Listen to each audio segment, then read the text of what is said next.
में तो शराब बंद है।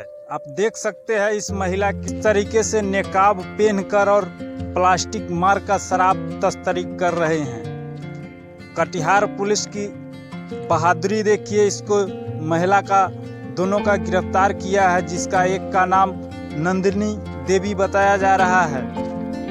अब देख कर अंदाज लगा सकते हैं कि शराब किस किस तरह से शराब तस्करी किया जा रहा है। ये वीडियो कटिहार का है। आप इस वीडियो का देख कर अंदाज़ा लगा सकते हैं कि किस तरीके से महिला ने पूरी अपनी बॉडी में ही शराब को, फ्रूटी को पूरा सील कर लिया है टेप मार का।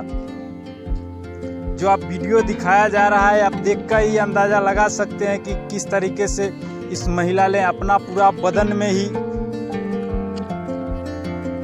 टेप मार का शराब का पूरा भर्ती कर लिया है।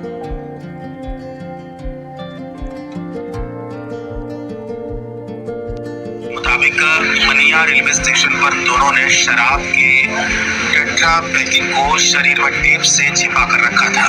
गिरफ्तार महिलाओं की पहचान पिपराधारी टोला निवासी गिरफ्तार महिला के पहचान किया है पिपराधारी टोला मीना देवी और मीरा देवी, दोनों का गिरफ्तार किया गया है। आप देख सकते हैं किस तरीके से पूरे बदन में अपना लपटा हुआ है शराब का बड़ी खेप।